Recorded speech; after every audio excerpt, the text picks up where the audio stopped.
The shot cracked through the pressurized cabin like a thunderclap, splitting the recycled air with violence so sudden that time itself seemed to fracture. The smell of leather seats, polished steel, and the metallic tang of recycled oxygen was instantly overwhelmed by the acrid burn of gunpowder and the copper scent of blood. Captain Ibrahim Traoré's body moved before his mind could process the threat. Instinct, carved from years of survival, hurled him sideways as the bullet carved a burning line across his cheek, missing his temple by less than an inch. Blood welled immediately, warm and sticky, but he was alive. Still breathing, still standing. The cabin erupted into chaos. Gasps and screams pierced the air as passengers ducked behind seats, their training warring with terror. A young soldier 3 rows back lunged from his position, weapon already half drawn. "Assassin on board! Assassin! On board!" The shooter rose slowly from row 7. A pale-skinned man in tactical beige fatigues that bore no national insignia. His rifle was military grade, equipped with a precision scope that should have guaranteed the kill. But the expression on his weathered face wasn't triumph. It was genuine disbelief, because Captain Ibrahim Traoré, soon to be sworn in as president of Burkina Faso, was still standing, still staring him down with the fire of a man who had survived too much to fall to a single bullet. This wasn't a commercial airliner filled with civilians. The aircraft was a modified military transport returning from a classified inspection mission along the northern borders, a routine flight that had become anything but routine. Only senior officers, intelligence analysts, diplomatic liaisons, and hand-picked soldiers were aboard. Each passenger had been vetted, background checked, and cleared through multiple security layers, and yet someone had slipped through. Someone with NATO-grade equipment, a kill order, and a plan that should have worked. Traoré didn't flinch as blood traced a warm line down his face. With deliberate calm, he reached into the seat compartment beside him, his fingers finding the concealed Glock he'd placed there before takeoff, not from paranoia, but from pattern, from experience written in scars. "Don't fire unless I do," he told the soldier nearest him, his voice steady despite the chaos erupting around them. His eyes never left the assassin's face. The gunman didn't retreat. Instead, he took a single, calculated step forward, deliberately raising the muzzle toward Traoré's heart. The man's movements were precise, methodical, the actions of someone who had done this before. "Tell me who sent you," Traoré said, his voice carrying the authority of a man accustomed to being obeyed. No response. The assassin's finger tightened, on the trigger. A sudden violent jolt rocked the aircraft. The pilot, alerted by the gunshot, had initiated an emergency evasive maneuver. The plane banked sharply left, throwing passengers against their restraints and sending loose items cascading down the aisle. The rifleman's stance faltered for half a second, just long enough. 2 elite soldiers surged forward with the coordinated precision of men trained for exactly this moment. They tackled the assassin to the deck, their combined weight driving him down as his weapon clattered away, spinning across the narrow aisle. Chaos transformed into containment within heartbeats. Seatbelts clicked open throughout the cabin as armed personnel moved to secure both forward and rear sections. Emergency protocols activated with military efficiency. Exits blocked, communications cut, every passenger now a potential threat until proven otherwise. Traoré remained motionless in the center of the carnage, blood drying on his cheek, watching, with calculating eyes as the would-be killer was restrained with zip ties and searched with brutal thoroughness. This was no ordinary assassin. His gear was custom NATO specification, equipment that cost more than most soldiers saw in a year.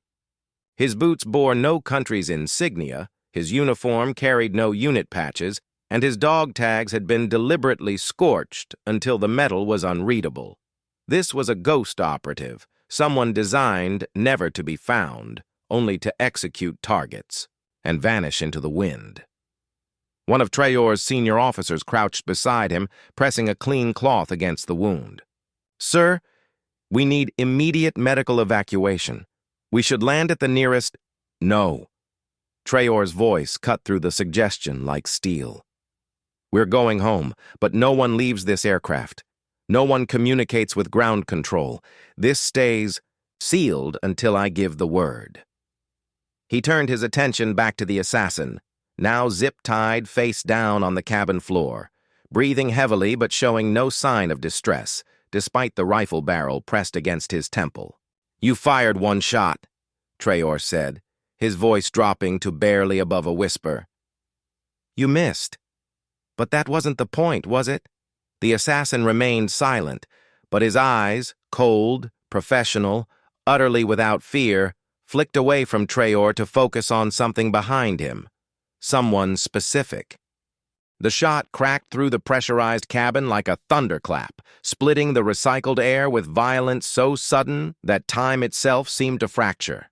The smell of leather seats, polished steel, and the metallic tang of recycled oxygen was instantly overwhelmed by the acrid burn of gunpowder and the copper scent of blood. Captain Ibrahim Traoré's body moved before his mind could process the threat. Instinct carved from years of survival hurled him sideways as the bullet carved a burning line across his cheek, missing his temple by less than an inch. Blood welled immediately, warm and sticky, but he was alive, still breathing, still standing. The cabin erupted into chaos. Gasps and screams pierced the air as passengers ducked behind seats, their training warring with terror. A young soldier 3 rows back lunged from his position, weapon already half drawn. "Assassin on board! Assassin! On board!"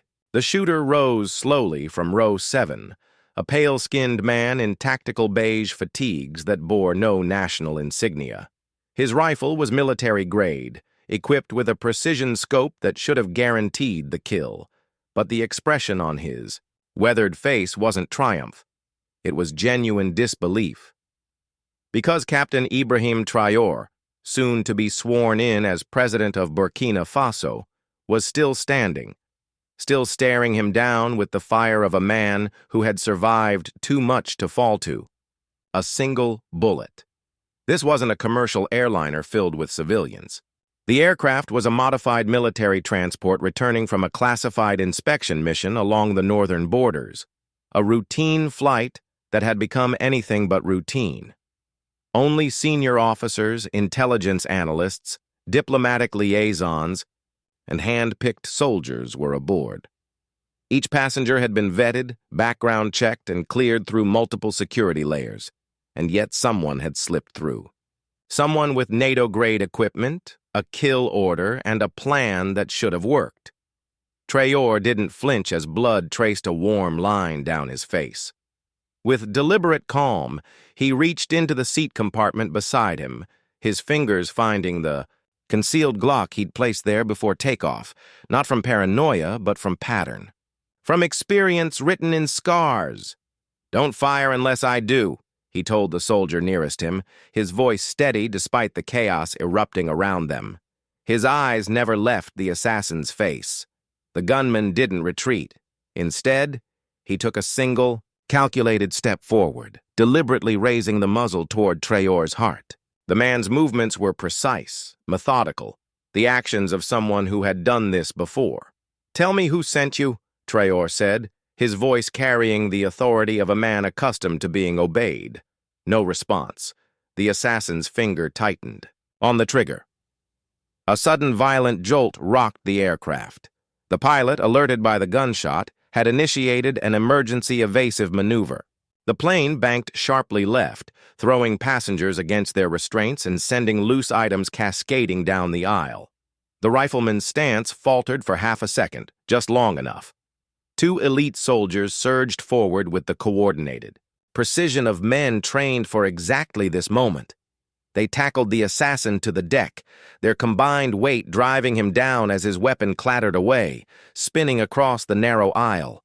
Chaos transformed into containment within heartbeats. Seat belts clicked open throughout the cabin as armed personnel moved to secure both forward and rear sections. Emergency protocols activated with military efficiency. Exits blocked, communications cut. Every passenger now a potential threat until proven otherwise. Traoré remained motionless in the center of the carnage, blood drying on his cheek, watching, with calculating eyes as the would-be killer was restrained with zip ties and searched with brutal thoroughness. This was no ordinary assassin. His gear was custom NATO specification, equipment that cost more than most soldiers saw in a year. His boots bore no country's insignia, his uniform carried no unit patches, and his dog tags had been deliberately scorched until the metal was unreadable. This was a ghost operative, someone designed never to be found, only to execute targets and vanish into the wind. One of Traoré's senior officers crouched beside him, pressing a clean cloth against the wound. "Sir, we need immediate medical evacuation. We should land at the nearest—" "No." Traoré's voice cut through the suggestion like steel. "We're going home. But no one leaves this aircraft. No one communicates with ground control. This stays sealed until I give the word." He turned his attention back to the assassin, now zip-tied face down on the cabin floor, breathing heavily but showing no sign of distress despite the rifle barrel pressed against his temple. "You fired one shot," Traoré said, his voice dropping to barely above a whisper. "You missed, but that wasn't the point, was it?" The assassin remained silent, but his eyes, cold, professional, utterly without fear, flicked away from Traoré to focus on something behind him. Someone specific. Traoré followed the gaze and found it settling on a man seated 3 rows back. A quiet intelligence officer named Lieutenant Cohn, someone Traoré had known for years, someone who should have been focused on the threat, but instead was shaking. Sweating. Too much. The realization hit like ice water. "Arrest him," Traoré said, pointing directly at Lieutenant Cohn. The cabin, already tense, coiled tighter. Conversation stopped mid-sentence. Lieutenant Cohn stood slowly, his hands visibly trembling as he raised them. Wait. Captain, I would never. I said arrest him." Traoré's voice cut through the protests before they could form into lies. Within seconds, 2 soldiers had Cohn face down on the deck beside the assassin. The interior of the military transport now looked like a battlefield, scattered with restraints, weapons, and the debris of shattered assumptions. The assassin's laugh was soft, almost conversational. "Too late now, isn't it?" Traoré knelt inches from the man's face, close enough to see the calculating intelligence behind those pale eyes. Too late for what? The smile that spread across the assassin's features held no warmth, only satisfaction. "You think this is about you, Captain, but you're just one name on a much longer list." The silence that followed stretched like a held breath. Outside the aircraft windows, clouds rolled beneath them in endless white formations, peaceful and oblivious to the violence contained within the metal tube cutting through their midst. Traoré stood slowly, wiping blood from his cheek with the cloth his aide had provided. His mind wasn't just processing the immediate threat, it was reaching backward, connecting patterns that stretched across years of survival. "Secure the cockpit," he ordered. "No radio contact, no satellite communication. This aircraft lands at the restricted zone. No one knows we're coming home." As he walked back toward his seat, memories surfaced unbidden. The instinct that had saved his life wasn't born from this moment. It had been carved into his reflexes through pain, near-death experiences, and the bitter lessons of betrayal. Just 6 years earlier, in 2019, then Captain Traoré had walked into a government building in Ouagadougou with 3 bodyguards for what was supposed to be a routine intelligence briefing. He had left that building alone, running through maintenance tunnels while the echo of silenced gunfire followed him through tiled corridors. It had been arranged by an agency he no longer trusted, located in a building he'd visited dozens of times before. As they crossed the familiar hallway toward the briefing room, one of his guards had simply collapsed. Not from exhaustion or heat, from a silenced bullet that had punched through his vest with surgical precision. The second guard had reached for his sidearm and was gunned down before he could clear leather. Traoré had run then, not from cowardice, but from tactical necessity. There was no honor in dying without understanding who wanted you dead, or why. That night, he'd escaped through service tunnels used by maintenance staff and kitchen workers, crawling through pipes that smelled of industrial cleaners and old grease. The sound of heavy boots had echoed behind him, measured, disciplined, professional. Not the chaotic pursuit of rebels or insurgents, but the methodical hunt of trained operators. Since that night, he had never boarded a vehicle, entered a room, or taken a breath without calculating exit strategies. He never trusted closed spaces without a weapon within reach. On flights, especially military aircraft, he insisted on aisle seats, not for comfort, but for maneuverability. His inner circle had learned not to question these habits. But this time, what had saved him wasn't just routine paranoia. It had been a signal. A young enlisted man, seated 2 rows behind, had shifted in an unusual way just moments before the shot. The movement had been subtle, turning toward the window while his hand moved not toward his bag, but toward his boot. Too purposeful to be innocent, too practiced to be accidental. That gesture had triggered something primal in Traoré's battlefield instincts. His body had moved before conscious thought, leaning away from what his subconscious had already identified as a threat vector. Now, reviewing those split seconds in his mind, the memory of that warning gesture burned with clarity. Who was that young soldier? Friend offering silent protection, mole signaling the attack, decoy creating distraction? Traoré tapped the armrest lightly, a gesture that brought his senior aide immediately to his side.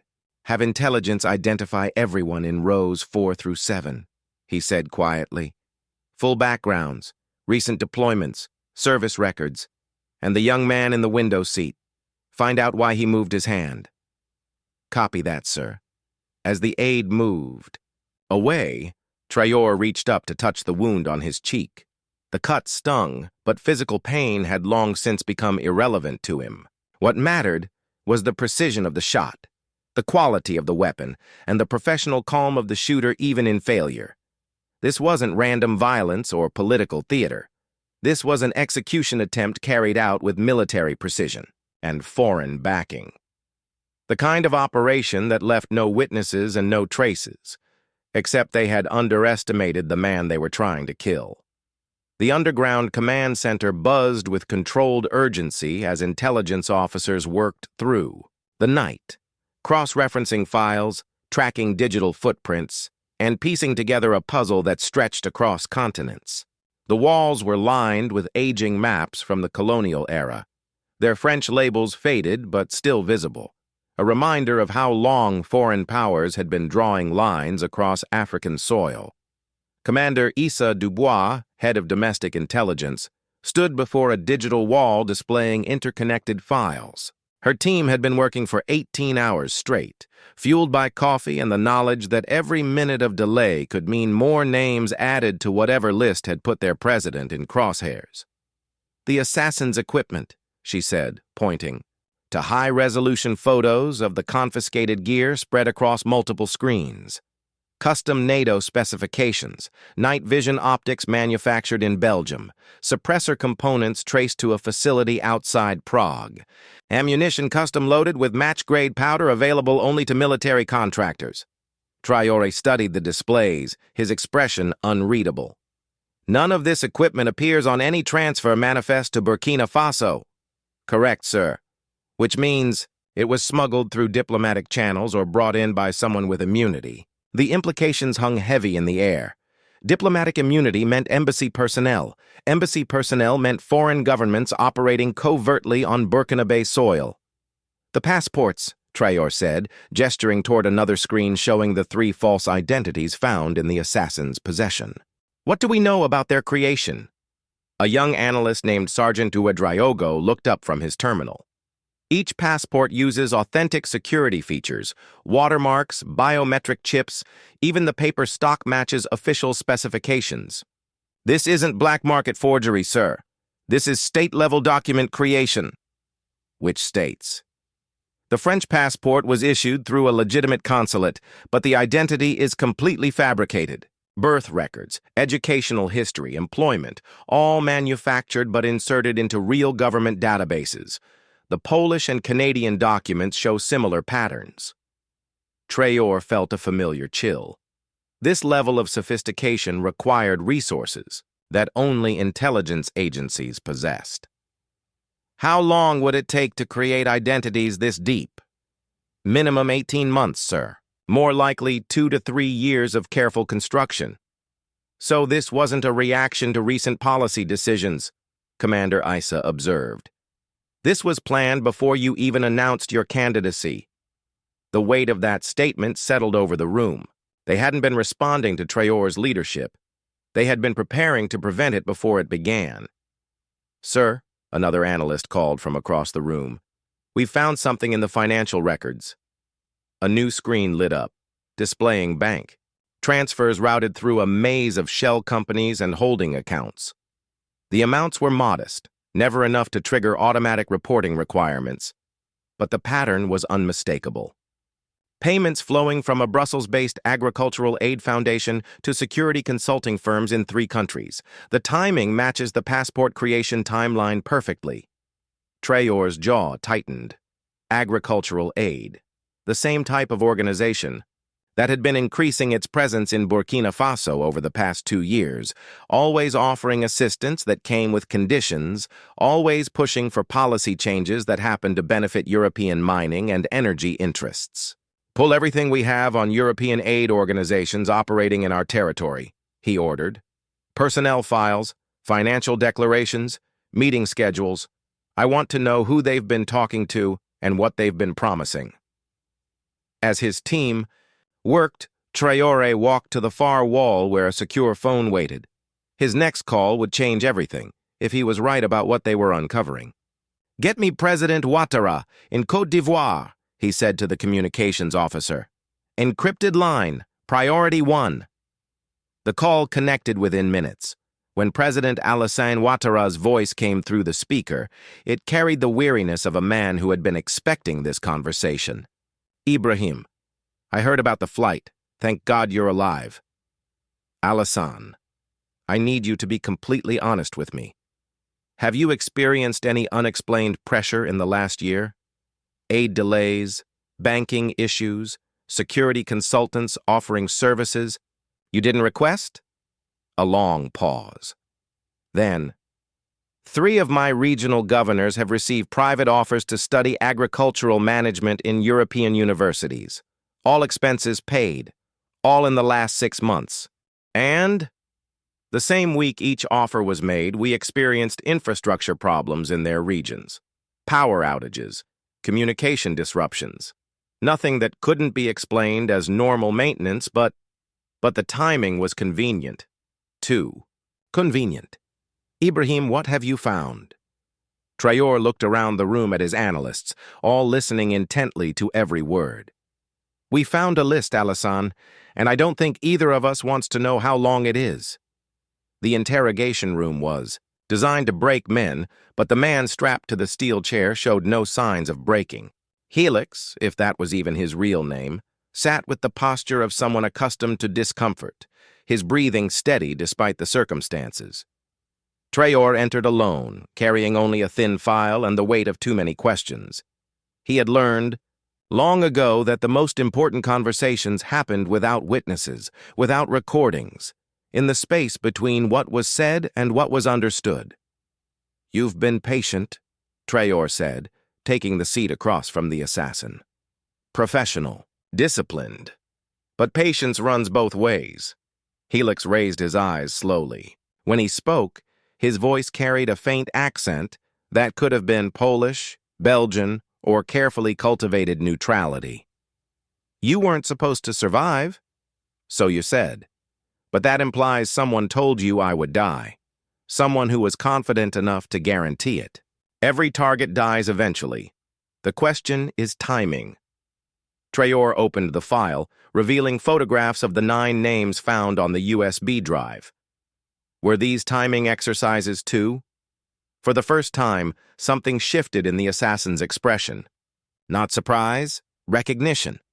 You know these faces, Traoré observed. I know what they represented. Which was? Helix leaned back as far as his restraints allowed. The same thing you represent. The belief that Africa can govern itself without European guidance. The words were delivered without emotion, as if he were discussing weather patterns rather. Then systematic murder. You killed them? I facilitated their removal from equations that had become unbalanced. Traoré's hands remained flat on the table, but something dangerous glittered in his eyes. Speak plainly. Professor Zola was developing economic models that would have allowed African nations to renegotiate debt structures without IMF oversight. Journalist Andoy was tracing mineral extraction contracts back to shell companies owned by French defense contractors. Colonel Ilbudo was building cases for ejecting foreign military advisors from the region. Each name carried weight, carried history that Traoré was only now beginning to understand.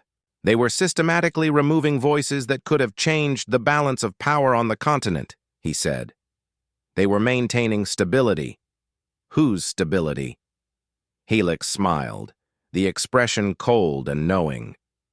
The stability that keeps resource are contracts flowing east that ensures debt payments continue on schedule, that maintains the established order of partnership. The euphemisms were carefully chosen, but their meaning was crystal clear.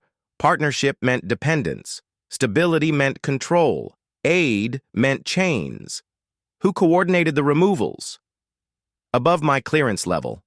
Try me. For several minutes, they sat in silence. Then Helix spoke again, his voice carrying a different quality, not the mechanical recitation of operational details, but something that might have been regret. There's a woman, Brussels, high-level coordinator for agricultural development programs. She doesn't appear on organizational charts, doesn't give public speeches, doesn't shake hands with dignitaries. But every major aid initiative in West Africa over the past 3 years has required her approval. Name: Véronique Desailles, Director of External Security, European African Agricultural Aid Coalition. Traoré memorized the name, filing it away, with the dozens of other intelligence fragments that would need verification. But something in the way Helix spoke, it suggested this wasn't just another operational detail. She was your handler? She was everyone's handler. The 9 names on your list weren't isolated operations. They were coordinated removals designed to clear the field for your generation of leaders. And when my generation refused to be controlled, then the parameters changed, from influence to elimination. The temperature in the room seemed to drop several degrees.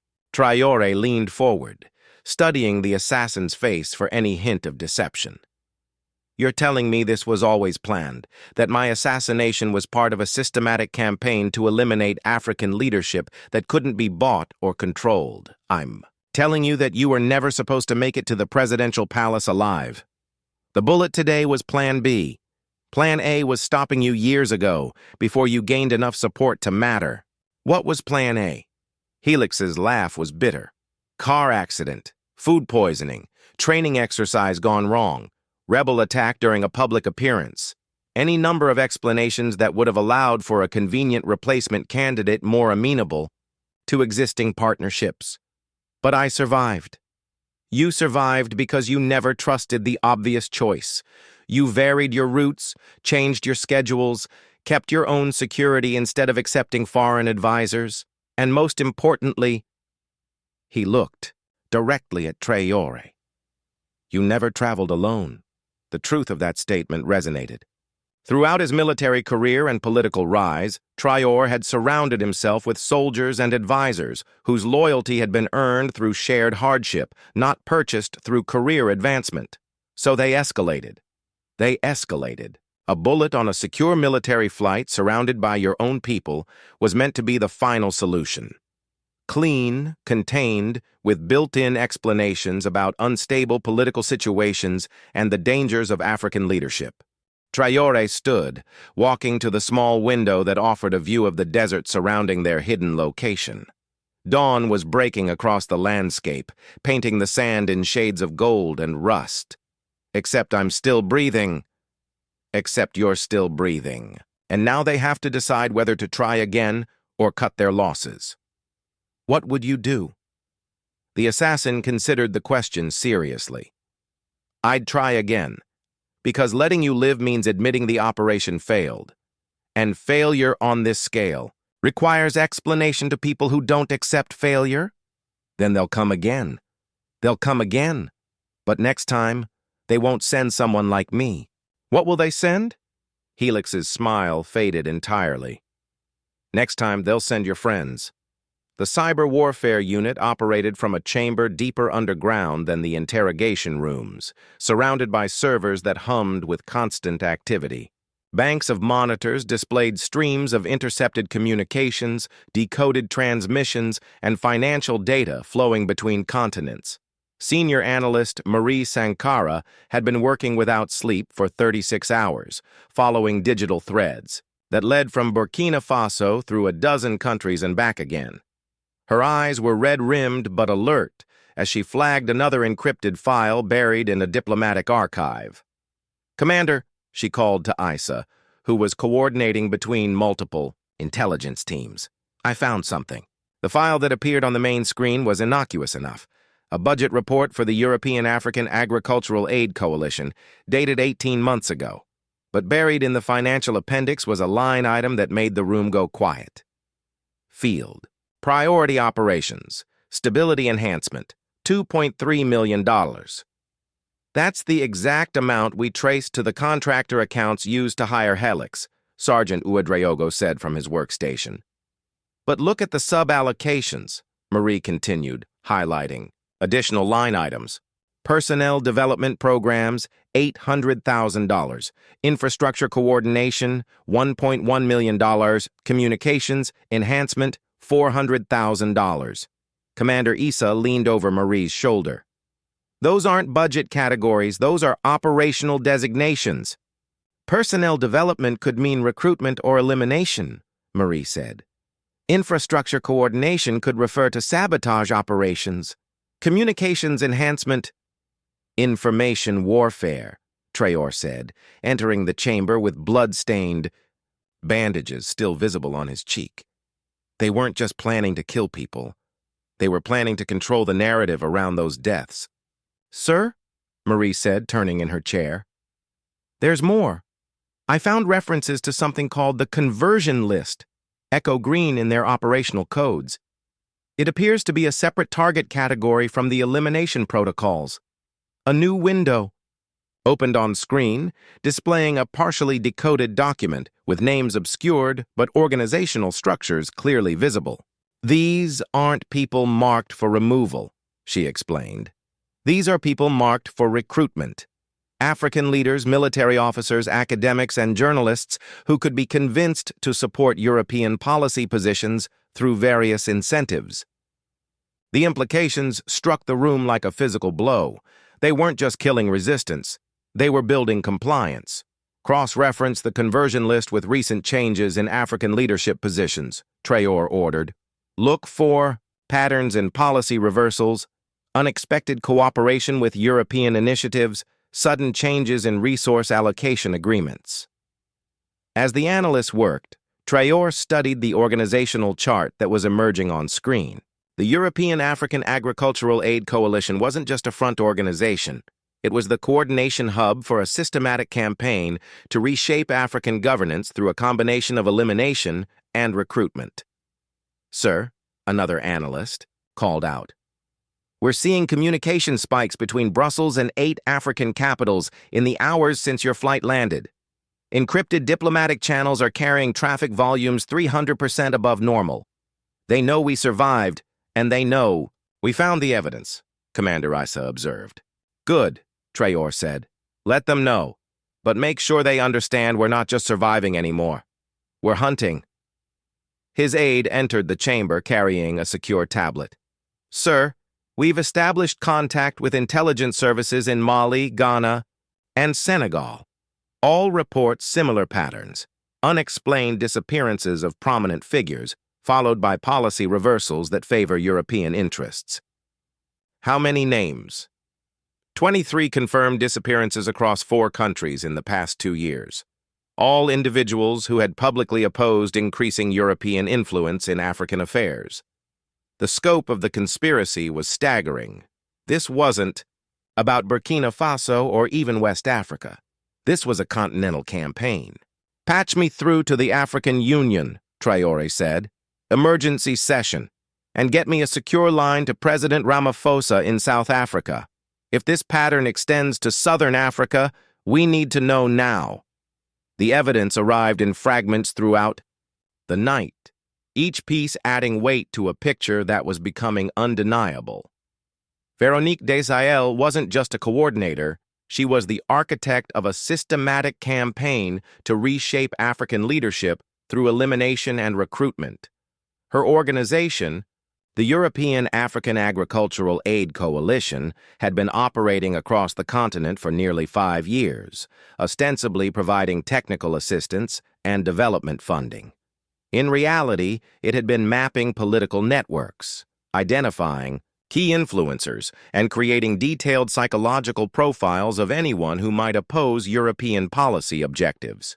She's visited Burkina Faso 4 times in the past 2 years, Commander Issa reported, displaying travel records on the main screen. Each visit coincided with significant political or economic disruptions that weren't connected to her presence, until now. The pattern was sophisticated and patient. Desailles would arrive under the cover of agricultural consultations, meet with local officials, and assess their susceptibility to various forms of influence. Those who could be bought, threatened, or compromised were added to the conversion list. Those who couldn't were marked for elimination. The assassination attempt wasn't improvised, Traoré said, studying her photograph, a composed woman in her early 50s with intelligent eyes and a smile that revealed nothing. It was the culmination of years of preparation. Sir, Sergeant, Ouedraogo interrupted. We've intercepted another communication. This one directly references the failed operation. The audio was brief but devastating. Helix missed. The captain is still operational. Implement secondary protocols immediately. Shift to economic pressure vectors. Economic pressure vectors, Traoré repeated. They're moving from bullets to budgets. Within hours, the prediction proved accurate. Banking channels began reporting irregularities in international transfers to Burkina Faso. Agricultural shipments experienced sudden delays at European ports. Technical assistance programs were placed under administrative review, but Traoré had expected this escalation. He had spent years studying the mechanics of economic warfare, understanding how debt, aid, and trade could be weaponized more effectively than any military force. Activate the independence protocols, he told his economic team. Full financial, isolation if necessary. We've been preparing for this moment. The independence protocols were contingency plans developed in secret over the past 2 years. Alternative trade agreements with non-European partners, emergency food production programs, and financial systems that could operate without Western banking infrastructure. Sir, his chief economic advisor warned, implementing the protocols will cost us significant short-term hardship. Food prices will spike, fuel shortages are likely, and unemployment could increase dramatically. The alternative is surrendering our sovereignty, Traoré replied. Our people have survived worse than temporary hardship. They haven't survived occupation disguised as partnership. The memorial service was planned with deliberate simplicity. No grand cathedral, no state ceremony, just a gathering in the central plaza of Ouagadougou where ordinary citizens could stand beside government officials and foreign diplomats. 9 portraits were displayed on easels arranged in a semicircle. each accompanied by a brief description of the person's life and contributions.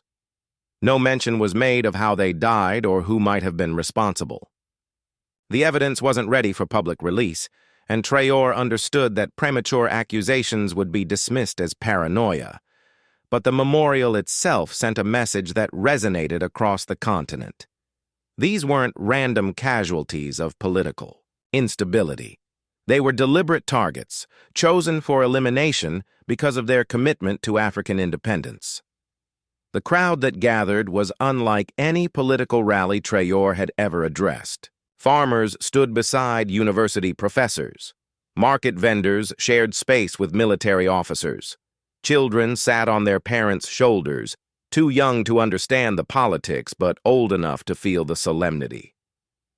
Traoré spoke without notes, his voice carrying across the plaza through speakers that had been tested and retested for security breaches.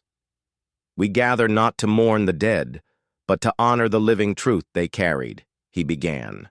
Each person represented here believed that Africa's future should be written by African hands, guided by African wisdom, shaped by African dreams.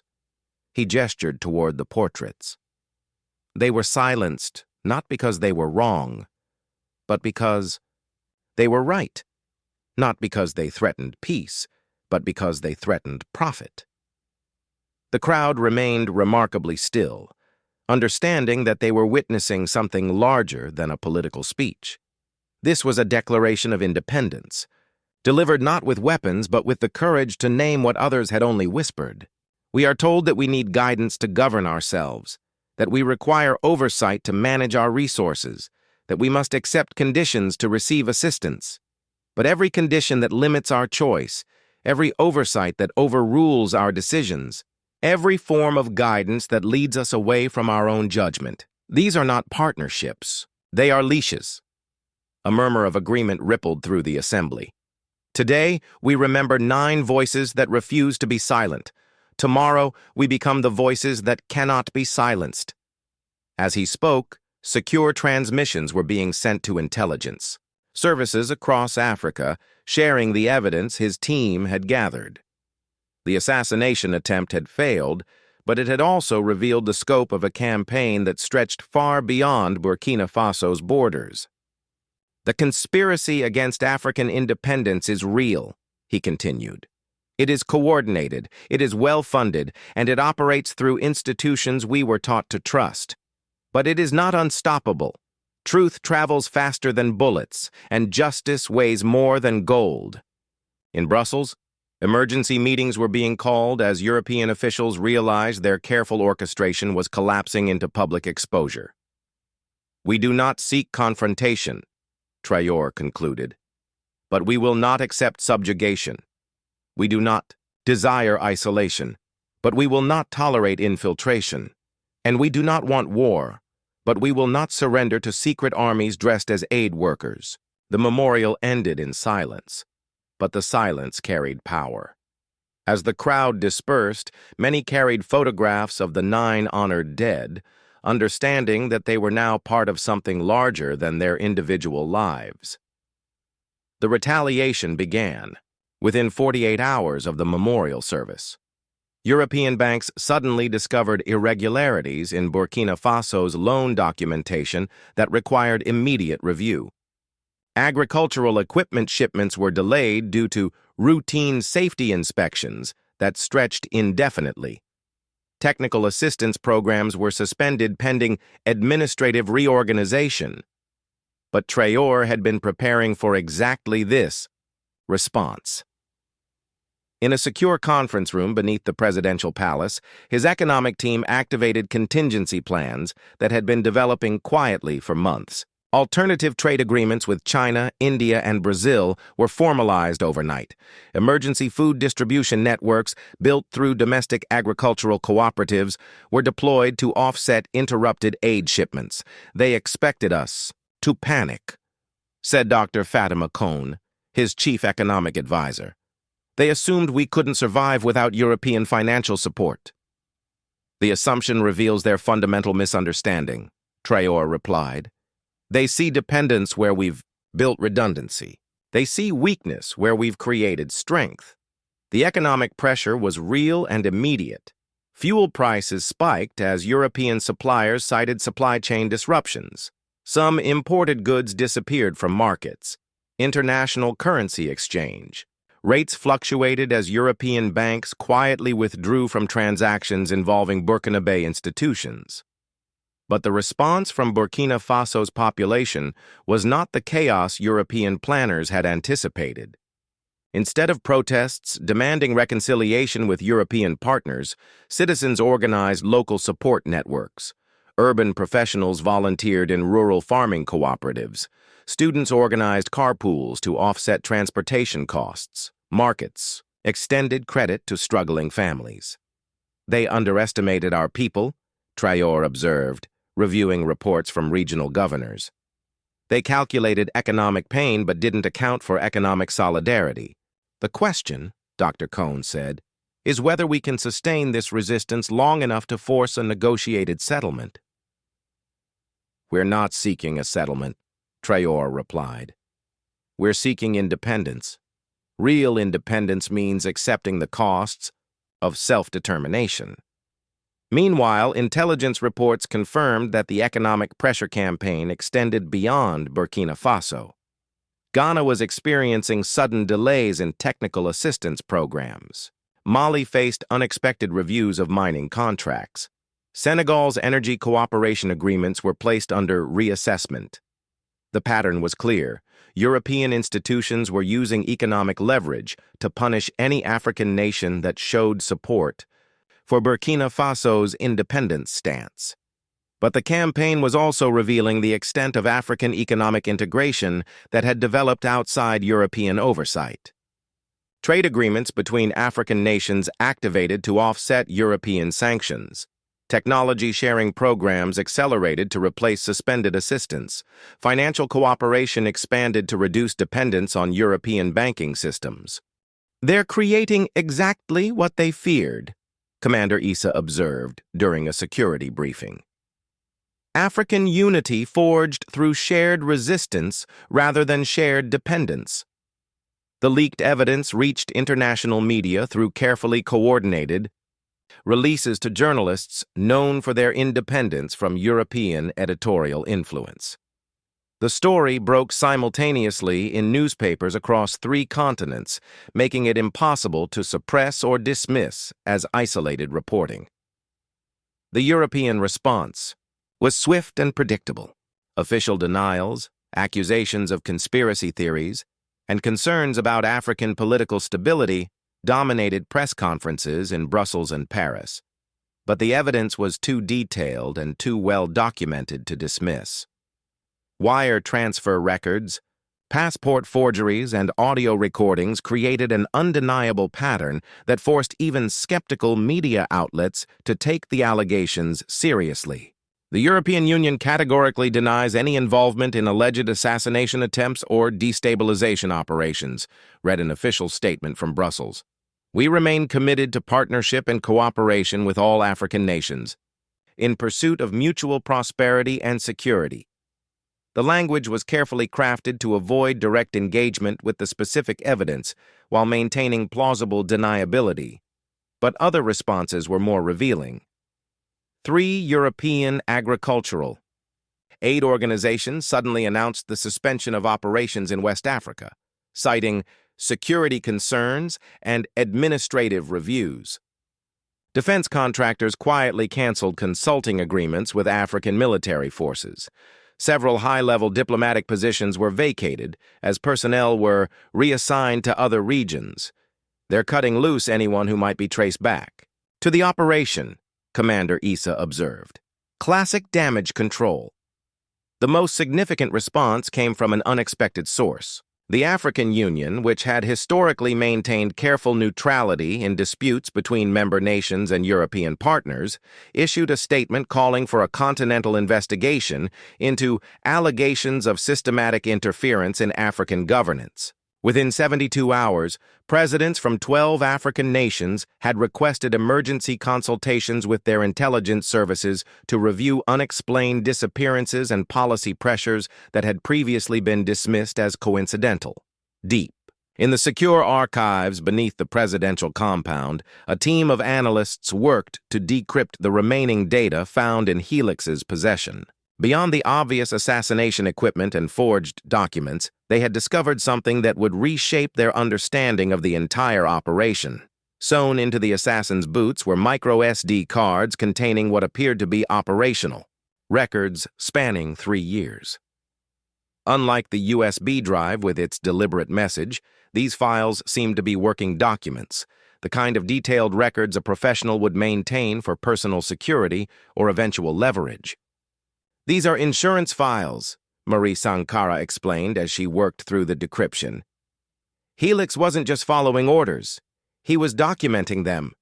The files revealed operations across 17 African countries, coordinated through a network of shell organizations, private military contractors, and corrupted local officials. Each operation was categorized by type: elimination, recruitment, destabilization, or what the files termed environmental modification, the creation of conditions that would justify increased European intervention. Environmental modification, Traoré read aloud. "Explain that." Marie pulled up a specific case file. Mali, 2022.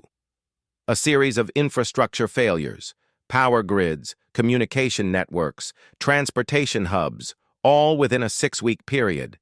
The failures were attributed to maintenance issues and aging equipment. But the files show coordination between multiple sabotage teams. The infrastructure wasn't failing. It was being systematically disabled to create a crisis that would justify increased European technical assistance and oversight. The cynicism was breathtaking. European organizations were creating the problems they then offered to solve, using each crisis to expand their influence and control. "How many operations?" Traoré asked. "Over 40 documented cases across the continent. Some successful, some interrupted, some ongoing." "Ongoing?" Marie's fingers moved across her keyboard, pulling up the most recent entries. "According to these files, there are currently active operations in 6 countries. Destabilization campaigns, designed to create political vacuums that can be filled with more compliant leadership." The scope of the conspiracy was larger than anyone had imagined. This wasn't about controlling individual leaders. It was about controlling the trajectory of an entire continent. Cross-reference these operational timelines with public health crises, natural disasters, and economic disruptions, Traoré ordered. "I want to know how many coincidences we've been accepting as natural events." The evidence release was coordinated across multiple platforms simultaneously. African media outlets, international news agencies, and social media channels all received identical packages at precisely 12 CGMT, making it impossible to suppress the story through pressure on any single organization. The reaction was immediate and continental in scope. From Cairo to Cape Town, from Dakar to Nairobi, African citizens and leaders confronted the reality that their recent history had been systematically manipulated by foreign powers operating through humanitarian and development organizations. Street protests erupted in multiple capitals, not violent demonstrations, but massive peaceful gatherings demanding accountability and independence. University students organized solidarity marches. Labor unions called for reviews of all foreign consulting contracts. Religious leaders delivered sermons about the moral implications of sovereignty versus security. "The response has exceeded all projections," Dr. Cohn reported during an emergency cabinet meeting. "Popular support for independence measures is running at 91% across all demographic categories. But popular support was only one factor. The European response was escalating beyond economic pressure into direct political intervention.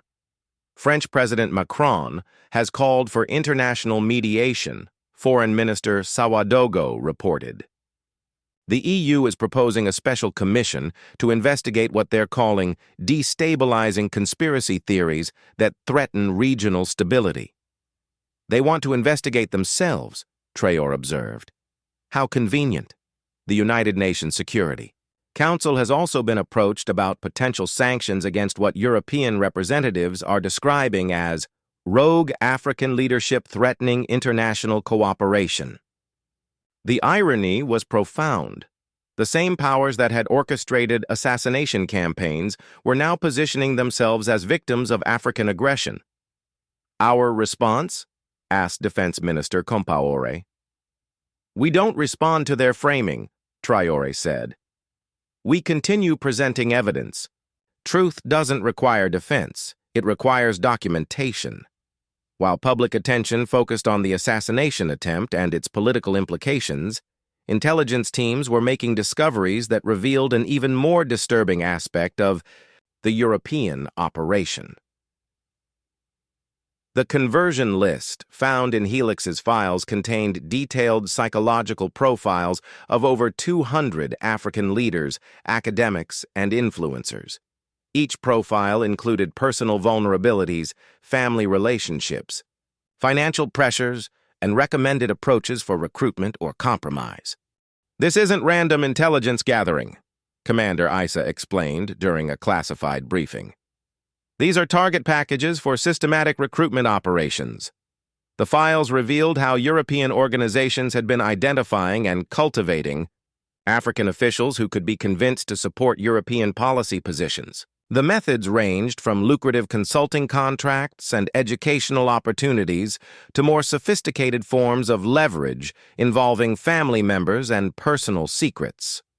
Look at this case study, Sergeant Uwedraogo said, highlighting a specific file. A Ghanaian parliamentarian who initially opposed European mining contracts. Within 6 months, his son received a full scholarship to study in France, his wife was offered a consulting position with a Brussels-based NGO, and he suddenly became a vocal advocate for increased European investment. Coincidence? The files show detailed planning for each element of the recruitment. They mapped his family relationships, identified his financial pressures, and designed a comprehensive influence campaign. Similar patterns appeared throughout the files. African leaders who had shifted their positions on key issues almost always showed signs of systematic targeting through family members, business opportunities, or carefully applied pressures. How many successful conversions? Traoré asked. At least 47 documented cases over the past 3 years, possibly more that aren't included in these particular files. The revelation was staggering. Nearly 50 African leaders had been systematically compromised. Their policy positions altered through sophisticated influence operations disguised as legitimate business and educational opportunities, which means we can't trust half the voices in continental discussions, Traoré realized. Any meeting, any negotiation, any policy debate could be compromised by leaders who are no longer representing their people's interests. Sir, Commander Issa said carefully, some of the names on the conversion list are individuals you've worked with personally, regional partners you've considered allies. Traoré felt the familiar chill of betrayal, but he had learned to channel such revelations into strategic clarity rather than emotional reaction. Show me. 3 names appeared on screen. Leaders from neighboring countries who had participated in recent regional security discussions, who had been consulted on resource sharing, agreements, who had been trusted with sensitive information about Burkina Faso's independence initiatives. All 3 show signs of systematic targeting, Marie Sankara reported. Financial incentives, family pressures, business opportunities that aligned with their policy reversals. Are they compromised or converted? Unknown. But their recent policy positions align closely with European strategic objectives.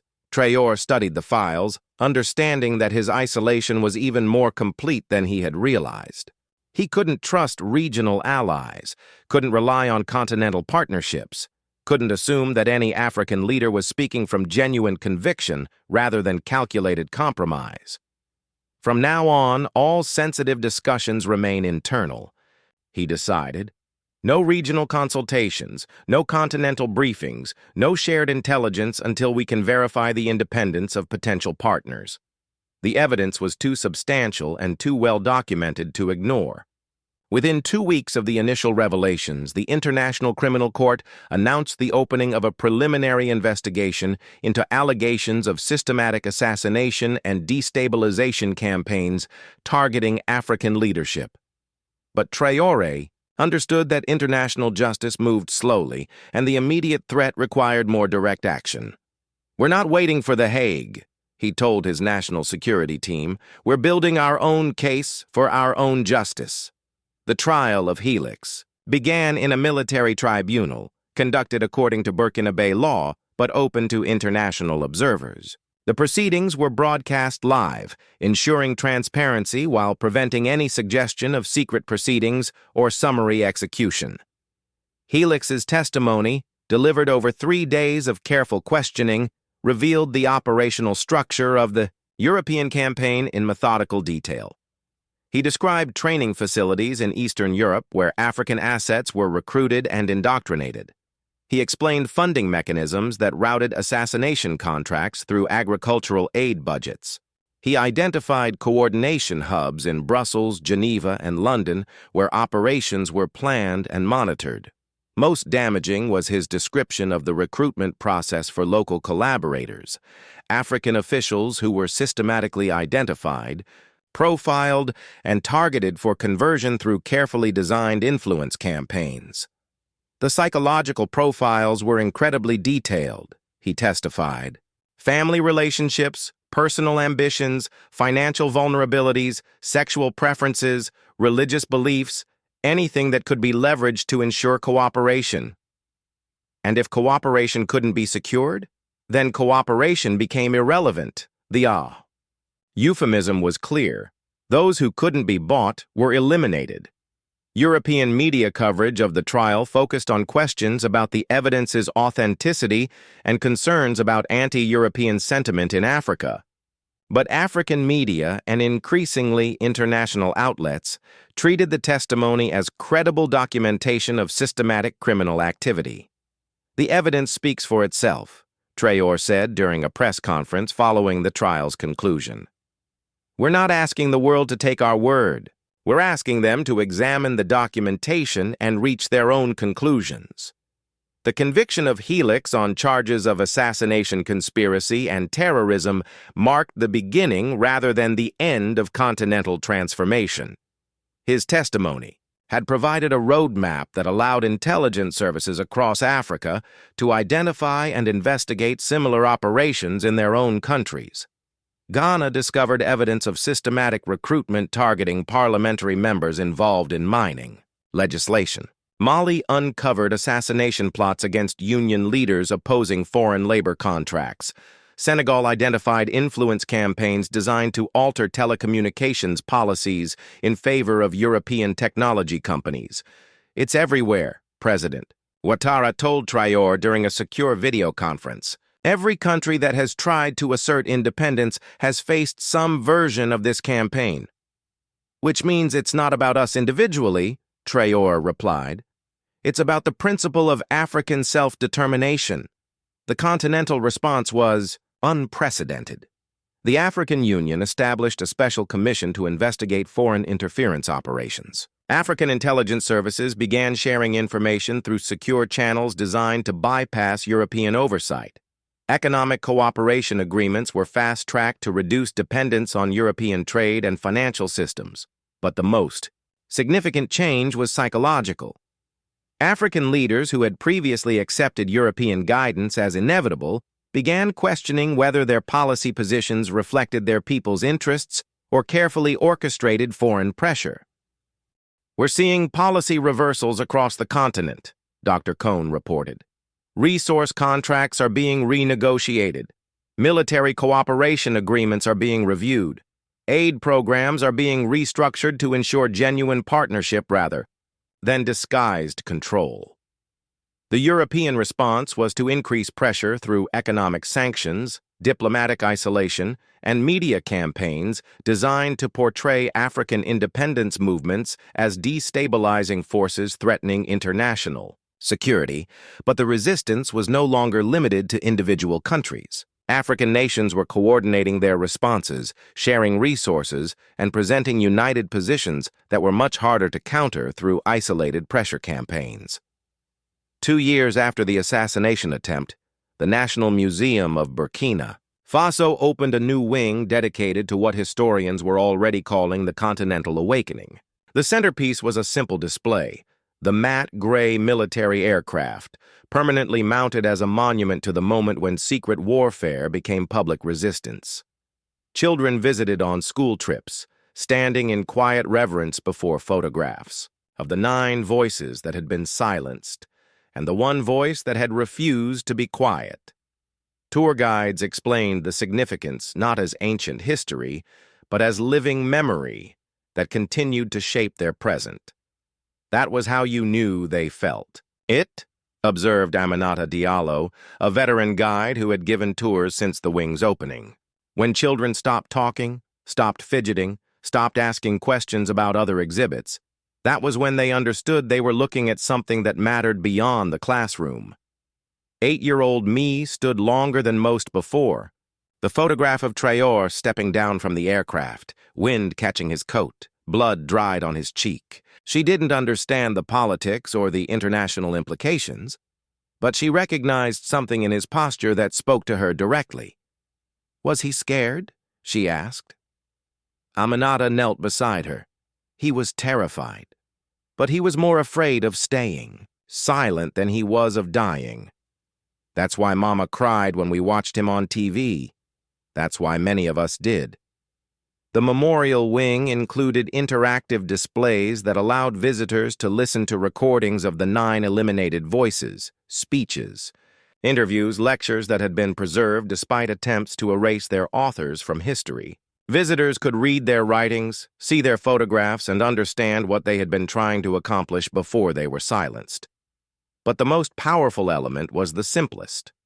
A wall where visitors could leave messages for future generations. The comments, written in dozens of languages, shared common themes: gratitude for the sacrifice, determination to continue the work, understanding that freedom required constant vigilance. We remember not to glorify the dead, Traoré said during the memorial wing's dedication ceremony, but to honor the living truth they carried. Their voices were silenced, but their words remain. Their bodies were taken, but their ideas survive. And as long as we remember what they stood for, their work continues. The ceremony was attended by leaders from across Africa, but also by representatives from European nations who had begun the difficult process of acknowledging past operations and negotiating new forms of partnership based on genuine equality rather than disguised control. The conversation has changed, Traoré noted to President Ouattara after the ceremony. They still want influence, but they can no longer operate in secret. Everything happens in daylight now, and that makes all the difference. The assassination attempt that should have ended a life had instead begun a movement. The bullet that should have silenced a voice had instead amplified it across a continent. The operation that should have maintained European control had instead catalyzed African independence. In the end, Helix had been right about one thing. The shot had indeed changed everything, just not in the way his handlers had intended. President Ibrahim Traoré stood in his office, reviewing the latest continental economic reports. African trade between nations had increased by 400% since the awakening. Intracontinental investment had replaced much of the European capital that had been withdrawn during the years of economic pressure. Educational exchanges between African universities had created new networks of scholars and professionals whose primary loyalty was to continental rather than international interests. The scars on his cheek had faded but remained visible, a reminder of the moment when secret warfare had become public resistance. He wore them without shame or pride, simply as evidence of survival and transformation. A knock at his door interrupted his reading. His aide entered with a folder marked "Eyes Only." "Sir, intelligence has identified a new pattern of European activity. Different organizations, different methods, but similar objectives. Traoré set down his reports and opened the folder. The faces inside were unfamiliar, but the operational structure was recognizable: shell companies, agricultural fronts, and carefully cultivated local assets. They're trying again? They never stopped, sir. They just became more careful. Traoré studied the new files, understanding that the victory they had achieved was not permanent. Independence required constant vigilance, constant resistance to those who would prefer African nations to remain dependent on foreign guidance and control. "Assemble the team," he said, "and contact our partners across the continent. It appears we have more work to do." As he prepared for another round of secret warfare brought into the light, Traoré reflected on the lesson learned in the sky above Burkina Faso.